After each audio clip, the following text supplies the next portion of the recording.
আগের যে ক্লাসগুলো আমাদের করা হয়েছে পরমাণু নিউক্লিয়াস চ্যাপ্টারে, তো সেখানে অনেকগুলো আমাদের এর আগে পর্যন্ত যা যা হয়েছে, তো তারপরে হচ্ছে নিউক্লিয় বিক্রিয়া সম্বন্ধে আমরা বলবো বলেছিলাম যে ভর ত্রুটি থেকে কিভাবে বন্ধন শক্তি হয় সেগুলো আগের ক্লাসে হয়েছে। এবারে আমাদের সেই ভারী মৌল কিভাবে ভেঙে যায় এবং হালকা মৌল কিভাবে সংযুক্ত হয়ে বড় মৌলতে পরিণত হয়, তো তারই আজকের ক্লাস।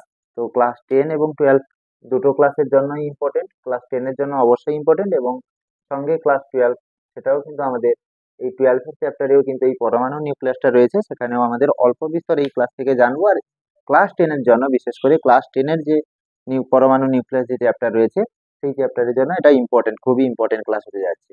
তো সেই ইম্পর্টেন্ট ক্লাসের মধ্যে আজকের আমরা যেটা শিখবো সেটা হচ্ছে আমাদের নিউক্লিয় বিক্রিয়া। নিউক্লিয় বিক্রিয়ার আগে পর্যন্ত যে ভর ত্রুটি বন্ধন শক্তি, সেগুলো আমাদের আগের ভিডিওতে রয়েছে। যারা দেখোনি তারা ওই ক্লাসগুলো দেখে নেবে, নিয়ে তারপরে হচ্ছে আমাদের আজকের যে ক্লাসটা সেটা হচ্ছে খুবই ইম্পর্টেন্ট ক্লাস, সেটা হচ্ছে নিউক্লিয় বিক্রিয়া। তো বিক্রিয়া নিউক্লিয় বিক্রিয়াটা কি না, কৃত্রিম উপায়ে যখন কোনো পরমাণুর নিউক্লিয়াসকে ভেঙে হোক অথবা যুক্ত করে হোক, যখন নতুন মৌল তৈরি করা হয়, তখন সেই যে বিক্রিয়া, নিউক্লিয়াসের যে বিক্রিয়া, সেটাকে বলা হয় নিউক্লিয় বিক্রিয়া। কৃত্রিম উপায়ে কোনো পরমাণু পরিবর্তন করে নতুন মৌলকে যখন তৈরি করা হয়, তখন সেই যে বিক্রিয়াটা সেটাকে বলা হয় নিউক্লিয় বিক্রিয়া। তো আজকে আমরা যেটা শিখবো সেটা হচ্ছে এই নিউক্লিয় বিক্রিয়াটা সম্বন্ধে আজকে জানবো। তো নিউক্লিয় বিক্রিয়া নিউক্লিয়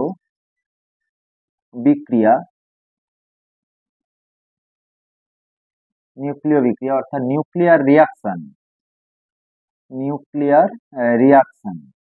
এই নিউক্লিয়ার রিয়াকশন অর্থাৎ নিউক্লিয় বিক্রিয়া, এটা কিন্তু দু ধরনের হয়। আগের দিন বলা হয়েছিল যে ভারী মৌল ও দেখায় যে তারা স্থায়ী নয়, আবার হালকা মৌলগুলো তারা স্থায়িত্ব কম হয়। তো এখানে আমরা যেহেতু তাদের ভারী এবং হালকা মৌল দুজনেরই স্থায়িত্ব কম, তাই নিউক্লিয় বিক্রিয়াও কিন্তু দু ধরনের মৌলের হবে। একটা ভারী মৌলের দেখাবে নিউক্লিয় বিক্রিয়া, আর একবার হচ্ছে হালকা মৌল, সেগুলো হচ্ছে নিউক্লিয় বিক্রিয়া দেখাবে। তো এক্ষেত্রে আমাদের নিউক্লিয় বিক্রিয়া প্রথম দুভাগে ভাগ করা হয়। এক ধরনের হচ্ছে নিউক্লিয় বিভাজন নিউক্লিয়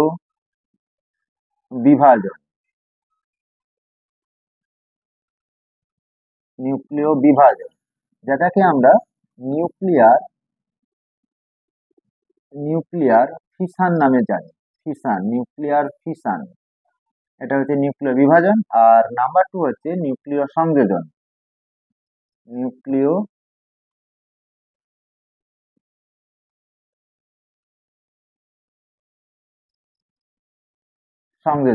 যেটা হচ্ছে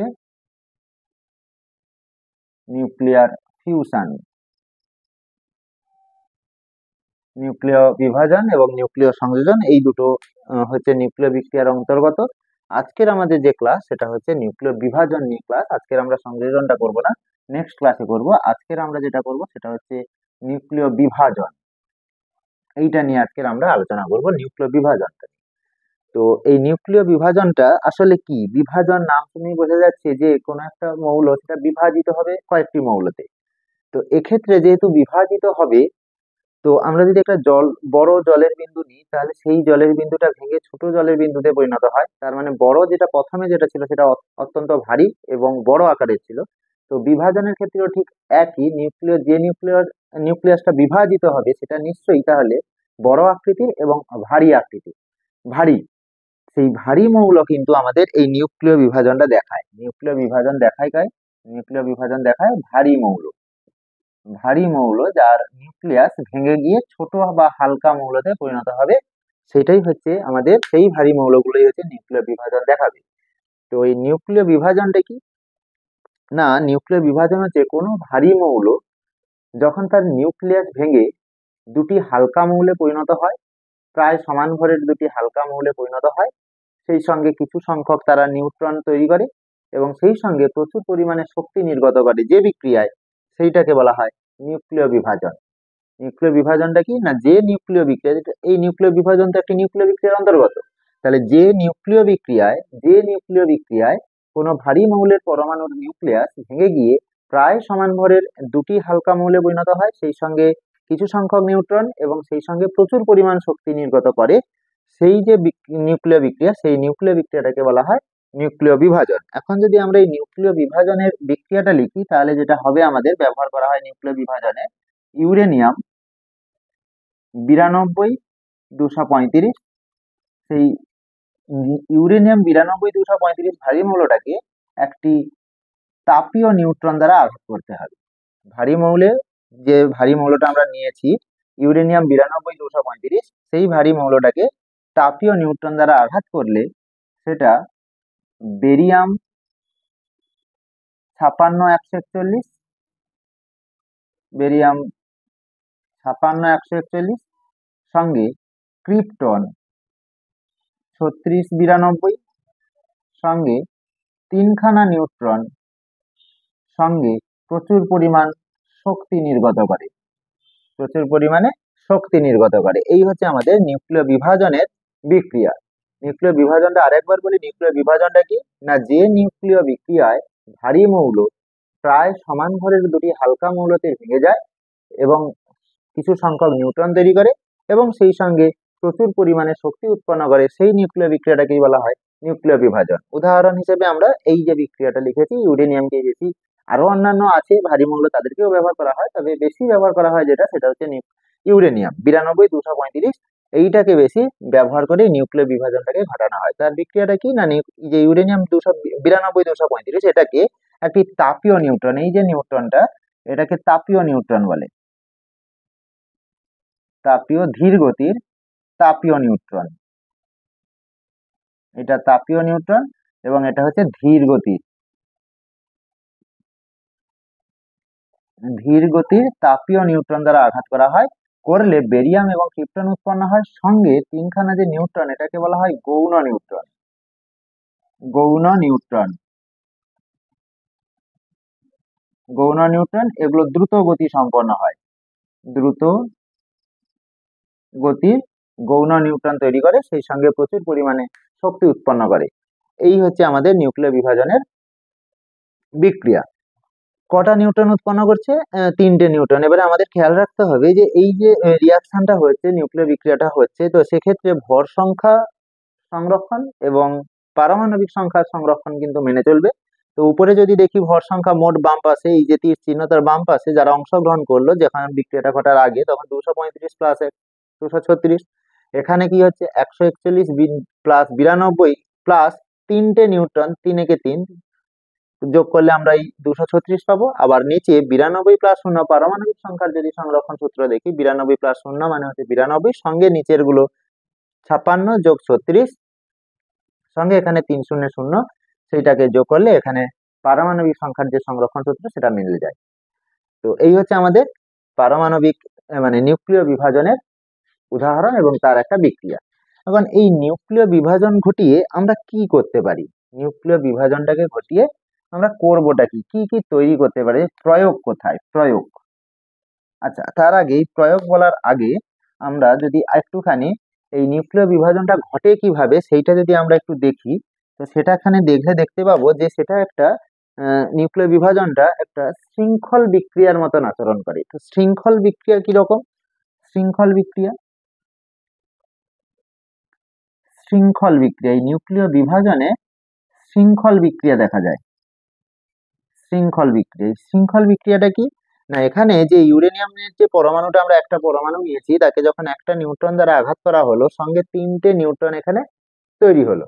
আচ্ছা, কিছু পরিমাণ যদি আমি ইউরেনিয়াম নিই, তার মধ্যে নিশ্চয়ই একটা ইউরেনিয়ামের পরমাণু নেই, এরকম কয়েক কোটি হয়তো পরমাণু রয়েছে ইউরেনিয়ামের। তো সেক্ষেত্রে ইউরেনিয়ামের যে এত বিশাল সংখ্যক পরমাণু রয়েছে, প্রত্যেকটা পরমাণুকে যদি একটা পরমাণুকে অসংখ্য পরমাণু রয়েছে, তার মধ্যে একটা পরমাণুকে একটা নিউট্রন দ্বারা আঘাত করলে 3খানা নিউট্রন তৈরি হয়। ওই যে গৌণ নিউট্রন গুলো দ্রুতগতি উৎপন্ন হলো, তাদেরকে তাপীয় নিউট্রনে পরিণত করা হয়, অর্থাৎ ধীর গতির নিউট্রনে পরিণত করা হয়। সেই ধীর গতির নিউট্রন গুলো গিয়ে আবার 3খানা ইউরেনিয়ামকে ধাক্কা দেবে, 3খানা ইউরেনিয়ামের পরমাণুকে ধাক্কা দেবে। সেই 3খানা ইউরেনিয়ামকে ধাক্কা দিলে 3 × 3 9খানা আবার নিউট্রন তৈরি হবে, সঙ্গে প্রচুর পরিমাণে শক্তি। সেই 9খানা নিউট্রন গিয়ে আবার এখানে 9খানা ইউরেনিয়ামের পরমাণুকে ধাক্কা দেবে, দিলে 9 × 3 = 27 খানা নিউট্রন আবার তৈরি হবে। সঙ্গে শক্তি, সেই 27 খানা নিউট্রন গিয়ে আবার এখানে 27টি ইউরেনিয়ামের পরমাণুকে ধাক্কা দেবে এবং সেই সঙ্গে 27 × 3 81 সেই সংখ্যক তারা নিউট্রন তৈরি করবে। এই যে এত সংখ্যক নিউট্রন প্রত্যেকবারে ধাক্কা দিয়ে তৈরি করছে যে গৌণ নিউট্রন গুলো, দ্রুতগতির যে নিউট্রন গুলো, সেই দ্রুতগতির যে গৌণ নিউট্রন তাদেরকে ধীর গতির তাপীয় নিউট্রনে পরিণত করা হয়। করলে সেই নিউট্রন গুলো যখন ধাক্কা দেয় সঙ্গে নিউট্রন তো তৈরি হয়, সঙ্গে হালকা মৌলগুলো তৈরি হবে, সঙ্গে প্রচুর পরিমাণে শক্তি হবে। এই যে বিক্রিয়াটা চলছে এটা একটা শৃঙ্খলের আকারে ঘটতে থাকে। এই ঘটনাটাকে বলা হয় শৃঙ্খল বিক্রিয়া, যেটা শুধুমাত্র এই শৃঙ্খল বিক্রিয়াটা দেখা যায় কিন্তু নিউক্লিয় বিভাজন বিক্রিয়াটাতে। নিউক্লিয় সংযোজন বলে যে আরেকটা বিক্রিয়া রয়েছে সেখানে কিন্তু এই শৃঙ্খল বিক্রিয়া ঘটে না। ঘটে কোথায়? নিউক্লিয় বিভাজনে আমাদের শৃঙ্খল বিক্রিয়াটা ঘটতে থাকে। শৃঙ্খল বিক্রিয়াটা কি হলো তাহলে? এখানে যে একটা পরমাণুকে একটা নিউট্রন দ্বারা ধাক্কা দেওয়া হয়েছে, আঘাত করা হয়েছে, 3খানা নিউট্রন হলো, সেগুলো যে নিউট্রনগুলো তৈরি হলো সেগুলো হচ্ছে দ্রুত গতির গৌণ নিউট্রন। সেই 3খানা নিউট্রন গিয়ে তাদেরকে তাপীয় নিউট্রনে অর্থাৎ ধীর গতির নিউট্রনে পরিণত করলে তারা আবার কি ওই 3খানা নিউট্রন গিয়ে 3খানা ইউরেনিয়াম পরমাণুকে ধাক্কা দেবে, সেখান থেকে আবার 9খানা বেরোবে, তারা আবার গিয়ে ধাক্কা দেবে। এইভাবে চক্রাকারে পদ্ধতিটা চলতে থাকবে। এটাকে বলা হয় শৃঙ্খল বিক্রিয়া, যা নিউক্লিয় বিভাজনের মধ্যে পড়ে, নিউক্লিয় বিভাজনের অন্তর্গত। এই হচ্ছে শৃঙ্খল বিক্রিয়া। তো এই যে শৃঙ্খল বিক্রিয়া তাহলে এইরকম যদি প্রত্যেকবারে হতে থাকে, তো 1 কেজি যদি বা 1 গ্রাম যদি আমি ইউরেনিয়াম নিই, 1 গ্রামের কথাই বলি, তার মধ্যে অসংখ্য কয়েক কোটি কোটি পরমাণু রয়েছে। সেই পরমাণুগুলি অসংখ্য নিউট্রন তৈরি করবে এবং সেই সঙ্গে অসংখ্য নিউট্রন গিয়ে সেই আবার অসংখ্য ইউরেনিয়ামের পরমাণুকে ধাক্কা দেবে। এইভাবে ঘটনাটা চলতে থাকলে প্রতিনিয়ত প্রচুর পরিমাণে কিন্তু শক্তি উৎপন্ন হয় এই নিউক্লিয় বিভাজন বিক্রিয়ায়। প্রচুর পরিমাণে শক্তি উৎপন্ন হয়, যে শক্তি দিয়ে যে আমাদের এই পারমাণবিকের যে শক্তি, সেই শক্তি দিয়ে অনেক কিছু মানুষের কল্যাণকর কাজ করা যায়, আবার সেই শক্তি দিয়ে মানুষের অকল্যাণেও কিছু কাজ করা যায়। তো আমরা এখন যেটা দেখবো সেটা হচ্ছে এই নিউক্লিয় বিভাজনের প্রয়োগ কোথায়, প্রয়োগগুলো কি। প্রয়োগ, নিউক্লিয় বিভাজনের প্রয়োগ দুটো ক্ষেত্রে আমাদের প্রয়োগ করতে পারি। এক হচ্ছে আমাদের পারমাণবিক যে বোমা, যেটা জাপানের হিরোশিমা এবং নাগাসাকিতে যে পারমাণবিক বিস্ফোরণ ঘটানো হয়েছিল, সেই পারমাণবিক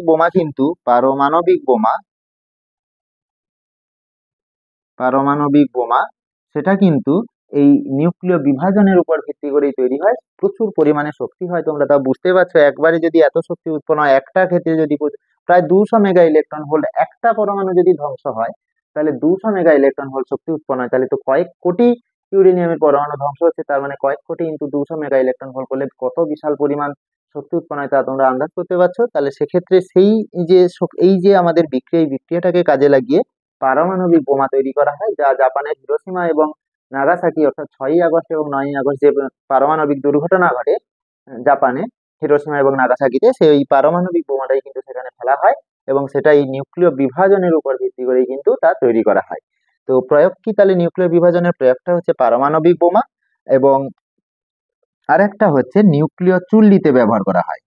নিউক্লিয় চুল্লি,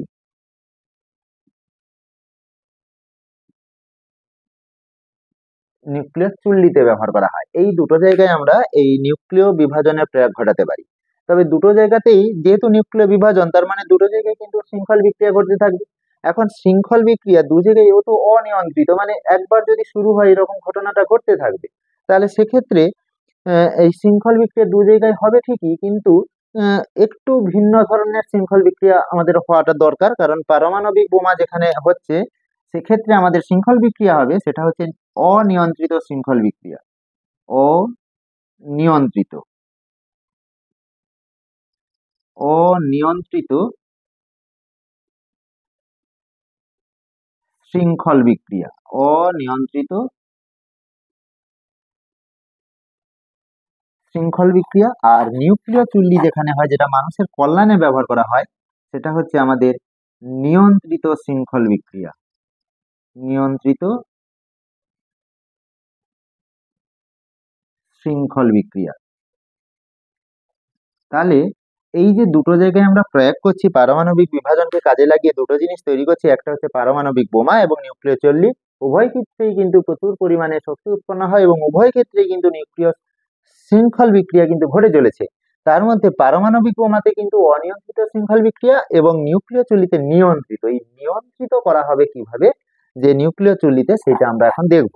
তো এই দুটো প্রয়োগের মধ্যে পারমাণবিক বোমা মানুষের অকল্যাণে ব্যবহার করা হয় এবং নিউক্লিয় চুল্লি যেখানে মানুষের কল্যাণে ব্যবহার করা হয়। তাহলে পারমাণবিক বিভাজনকে যে সমস্ত দেশ এখন এত বিশাল বিশাল শক্তিধারী দেশ সবাই, যে আমাদের এই পারমাণবিক বোমা সবার কাছে রয়েছে, পারমাণবিক শক্তি সবার কাছে রয়েছে, আসলে পারমাণবিক বোমাটাই সবার কাছে রয়েছে, যেখানে অনিয়ন্ত্রিত শৃঙ্খল বিক্রিয়া ঘটানো হয়, মানুষের অকল্যাণেই কাজে ব্যবহার করা হয়। তা অনেক ইতিহাস, যদি আমি কখনো শর্ট ভিডিও ছাড়ি তো এই নিয়ে আমি একটা শর্ট ভিডিও অবশ্যই করব, যে পারমাণবিক বোমাটা কোন কোন দেশে রয়েছে এবং কতটা সেই সকল দেশ শক্তিধর এবং তারা অন্যান্য দেশের প্রতি কতটা ভাবে তারা আক্রমণ করার সম্ভাবনা রয়েছে।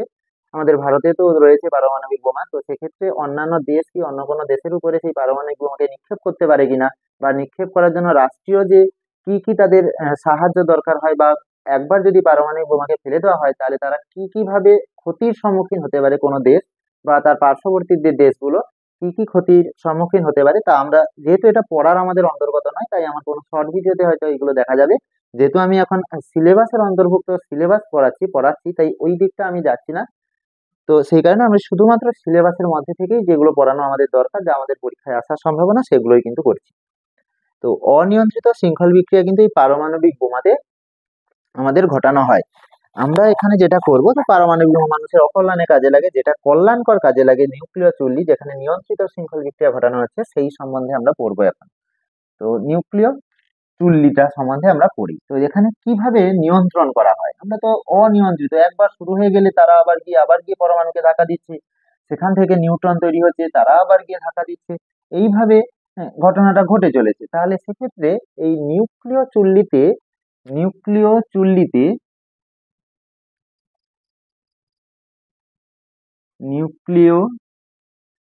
চুল্লিতে কিভাবে আমরা নিয়ন্ত্রিত শৃঙ্খল বিক্রিয়াটাকে ঘটাবো, তা আমরা দেখব। দেখো, শৃঙ্খল বিক্রিয়া মানে তাপীয় নিউট্রন দ্বারা তাকে তো আঘাত করা হচ্ছে, সঙ্গে গৌণ নিউট্রন অর্থাৎ দ্রুতগতির নিউট্রন তৈরি হবে, ওটা স্বাভাবিক। এবারে এই যে দ্রুতগতির নিউট্রনটা তৈরি হচ্ছে এই নিউক্লিয় চুল্লিতে, যে গৌণ নিউট্রন গুলো তৈরি হয়েছিল, গৌণ নিউট্রন, তারা দ্রুত গতির গৌণ গৌণ নিউট্রন, তারা তো দ্রুত গতির। তো এখন এই গৌণ নিউট্রন প্রত্যেকটা ক্ষেত্রে কিন্তু তিনটে করে হচ্ছিল। তো সেক্ষেত্রে অতিরিক্ত নিউট্রন গুলোকে যদি আমি কোনো একটা যন্ত্রের সাহায্যে শোষণ করে নিই, তাহলে সমস্ত নিউট্রন গিয়ে কিন্তু আর ইউরেনিয়ামের পরমাণুকে ধাক্কা দিতে পারবে না। সেক্ষেত্রে এই যে নিউক্লিয় চুল্লি, সেখানে এমন একটা ব্যবস্থা বসানো হয়ে থাকে, যেখানে অতিরিক্ত যখন নিউট্রন তৈরি হয়ে যায়, তখন কোনো একটা বিশেষ ব্যবস্থার সাহায্যে সেই নিউট্রন গুলোকে শোষণ করে নিতে হবে। তাহলে নিউট্রনকে যদি আমরা শোষণ করে নিতে পারি, তাহলে তারা আর কি ইউরেনিয়ামের পরমাণুকে ধাক্কা দিতে পারবে না। আর যদি না ধাক্কা দিতে পারে, তাহলে সেক্ষেত্রে কিন্তু আমাদের এই বিভাজন বিক্রিয়াটা কিন্তু আর ঘটবে না, অর্থাৎ শৃঙ্খল বিক্রিয়াটা কিন্তু আর ঘটবে না, বন্ধ হয়ে যাবে। সেটা তাহলে নিয়ন্ত্রণের মধ্যে পড়ে যাচ্ছে। তাহলে কি করব, তাহলে এমন কিছু একটা বসিয়ে দিতে হবে ওই নিউক্লিয় চুল্লির মধ্যে, বিশেষ ব্যবস্থা আমাদের অবলম্বন করতে হবে, যেখানে এই যে গৌণ নিউট্রন অসংখ্য, প্রত্যেকটা পরমাণুর ক্ষেত্রে তিনটে করে নিউট্রন তৈরি হয়ে যাচ্ছিল, সেই অতিরিক্ত নিউট্রনকে তারা শোষণ করে নিতে পারবে। তো সেক্ষেত্রে আমরা কি বসাবো, ওই নিউক্লিয় চুল্লির মধ্যে বসাবোটা কি, না বসাবো হচ্ছে ক্যাডমিয়াম দণ্ড বসিয়ে দিতে হবে। ক্যাডমিয়াম দণ্ড এই ক্যাডমিয়াম দণ্ড রাখে দিলে কি হবে, সে অতিরিক্ত যে নিউট্রনটা তৈরি হচ্ছে তাদের বেশিরভাগটাকেই সে কি করে নেয়, শোষণ করে নেয়, নিয়ে সেটাকে অনিয়ন্ত্রিত শৃঙ্খল বিক্রিয়া থেকে নিয়ন্ত্রিত শৃঙ্খল বিক্রিয়াতে পরিণত করে দেয়। এই ক্যাডমিয়াম দণ্ডটাকে নিয়ন্ত্রক দণ্ড হিসেবে ব্যবহার করা হয়, নিয়ন্ত্রণ করা যায় যার সাহায্যে, নিয়ন্ত্রক দণ্ড নিয়ন্ত্রক দণ্ড হিসেবে ক্যাডমিয়াম দণ্ড ব্যবহার করা হয়, যেখানে অতিরিক্ত পরিমাণ যে নিউট্রন, গৌণ নিউট্রন, দ্রুতগতির নিউট্রন, তাদেরকে সেই ক্যাডমিয়াম শোষণ করে রেখে দেয়। ফলে অনিয়ন্ত্রিত শৃঙ্খল বিক্রিয়া হতে পারে না, নিয়ন্ত্রিত শৃঙ্খল বিক্রিয়াটা ঘটে। এ তো গেল ক্যাডমিয়াম দ্বন্দ্ব, নিয়ন্ত্রক দ্বন্দ্ব নিউক্লিয় চুল্লির মধ্যে। আচ্ছা, ওই যে তিনখানা করে নিউট্রন তৈরি হচ্ছিল, তাটা তো দ্রুত গতির নিউট্রন, কিন্তু ইউরেনিয়ামের পরমাণুকে যখন তারা ধাক্কা দেবে, তখন কিন্তু তাদেরকে ধীর গতি হতে হবে, তাপীয় নিউট্রন হতে হবে। তাহলে এই দ্রুত গতির নিউট্রন গুলোকে তাপীয় নিউট্রন অর্থাৎ ধীর গতির নিউট্রনে পরিণত করবো কি করে? তার জন্য আমাদের মডারেটর হিসেবে ব্যবহার করতে হবে, মডারেটর ব্যবহার করতে হবে। এই মডারেটরের কাজটা কি না, মডারেটরের কাজ হচ্ছে, এই মডারেটরের কাজ কাজ হচ্ছে ধীর গতির নিউট্রনকে, সরি একটু ভুল বলে ফেললাম, ধীর গতির নিউট্রন নয়, দ্রুত গতির নিউট্রনকে, গৌণ নিউট্রনগুলিকে, দ্রুত গতির নিউট্রনকে, দ্রুত গতির নিউট্রনকে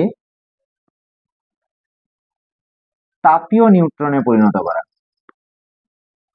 তাপীয় নিউট্রনে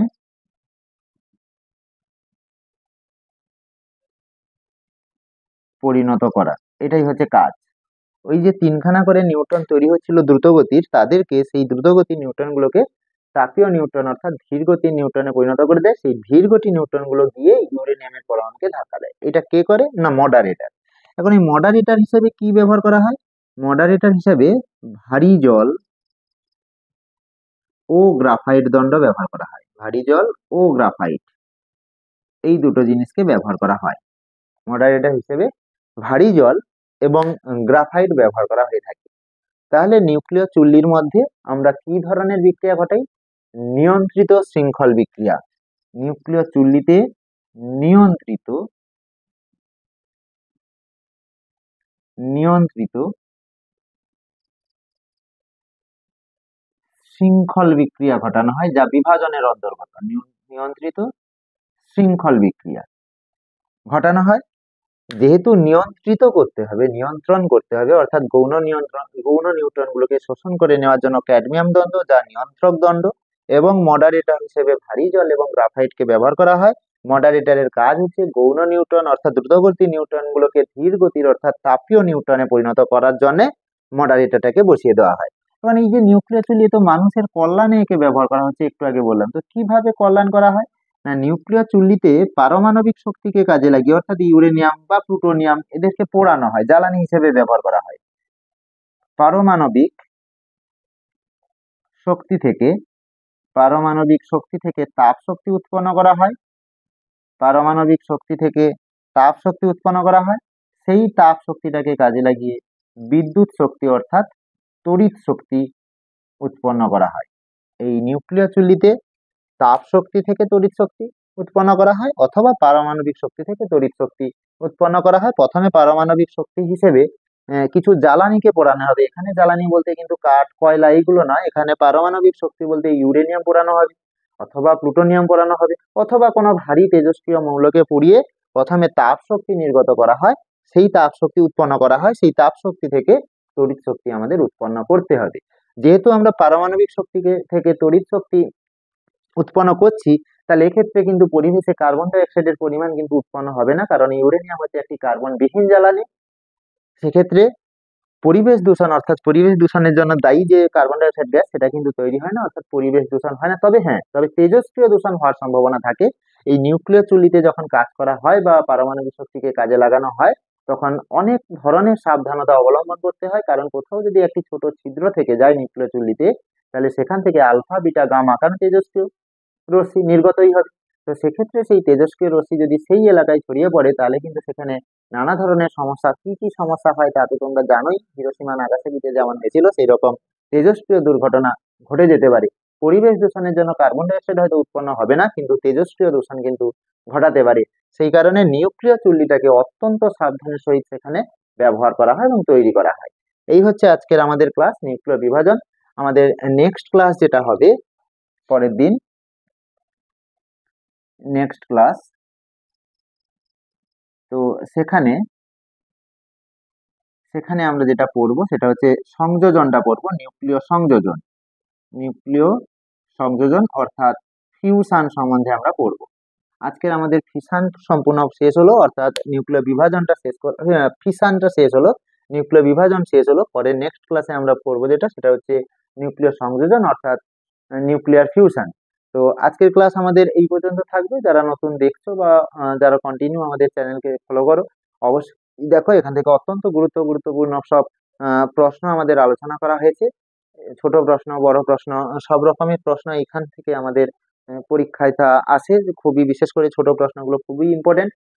বিশেষ করে মডারেটর, নিয়ন্ত্রক দণ্ড এগুলো তো ইম্পর্টেন্ট রয়েছে। সঙ্গে বিভাজন কাকে বলে, শৃঙ্খল বিক্রিয়াটা কি, অথবা হচ্ছে তার উদাহরণ নিউক্লিয় বিভাজনে যে বিক্রিয়াটা করে দেওয়া হয়েছে সেগুলো অবশ্যই ইম্পর্টেন্ট, খুবই তা পরীক্ষার জন্য খুবই ইম্পর্টেন্ট, মাধ্যমিকের জন্য আর 12 এর জন্য এর থেকে আরো বেশি এক্সট্রা আমাদের দরকার হয়। তো সেগুলো যখন 12 এর ক্লাসে যখন পড়াবো তখন 12 এর সময় আমরা আলোচনা করব। এটা আপাতত 12 এর একটু হালকা ধারণা দিলাম, সঙ্গে ক্লাস 10 এর জন্য উপযোগী করে ক্লাসটাকে আমরা করলাম। তো এই হচ্ছে আমাদের ক্লাস। যারা নতুন দেখছো অবশ্যই আলোক বলে চ্যানেল সাবস্ক্রাইব করো এবং পাশে থাকা বেল আইকনকে প্রেস করে রাখো। আরো এর পরের যে ক্লাস নিউক্লিয় সংযোজন তা তোমাদের কাছে আপডেট চলে যাবে। অবশ্যই সাবস্ক্রাইব করবে, বন্ধুদের মাঝে শেয়ার করবে, আর যেখানে তোমাদের বুঝতে অসুবিধা হবে অবশ্যই কমেন্ট বক্সে জানিও।